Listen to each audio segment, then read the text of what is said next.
Day 3 of the NFL draft is winding down here in Pittsburgh, and we're almost getting ready to go into the 7th round.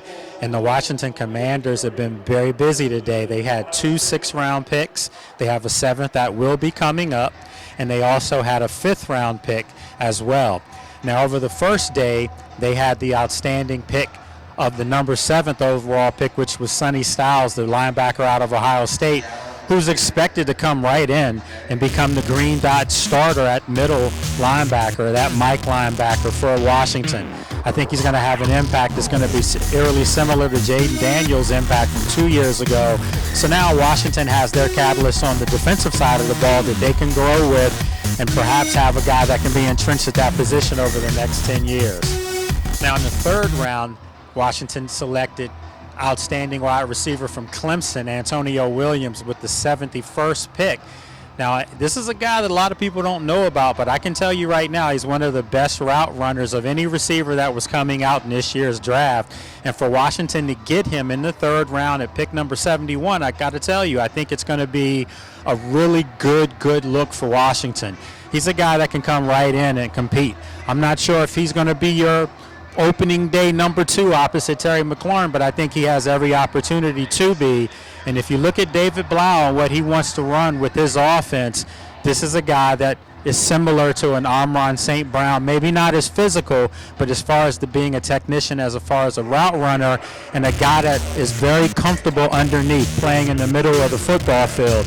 So I think he's a guy that Washington gets value with that pick in the 3rd round. Now in the 5th round, with the 147th pick, Washington selected Joshua Josephs out of Tennessee. He's a little bit of an undersized edge rusher, but he has a high energy, high motor, and he had some success getting after some SEC quarterbacks. I don't expect for him to hit the field this year, barring any kind of injuries from any of the starters. I think when you look at the fact that they brought in free agency Odafe Owe and also K'Lavon Chasen, it's going to be hard for this young man from Tennessee to get on the field. And then you think about Dorrance Armstrong coming back from his injury from last year, and then also, you know, some of the other guys that they have that'll be coming back. You know, I don't know if this guy will be able to hit the field, but he's a guy that can develop. You can work with him, get him better, get him stronger, because if you look at some of the guys that they have at that position, only 4 of their 5 edge rushers are under contract for next year. So this is a guy that I think Adam Peters and company feels like has some upside that they can groom and build with and see how he performs. Now in the 6th round, this is where, you know, maybe an interesting pick, and I'm a little biased at being a Penn State alum. Washington took all-time leading rusher for Penn State, Kaytron Allen, and he's a bruiser, tough runner in between the tackles, doesn't possess a lot of speed, isn't a really good pass-catching back, but he's a guy that if you need short yardage, you know, situations for them this year, perhaps he's a guy that can give you some energy in that department. Another guy, though, that I think is going to be similar to 5th-round pick Joshua Josephs, I think he's going to be a developmental guy. Maybe he'll be a guy that you'll see on the practice squad for Washington. But Kaytron Allen is the pick for Washington in the 6th round. And also in the 6th round, Washington topped it off by taking a big, burly center, a guy that maybe they can develop to become one day their starting center. But for right now, it looks like Nick Allegretti has that position entrenched.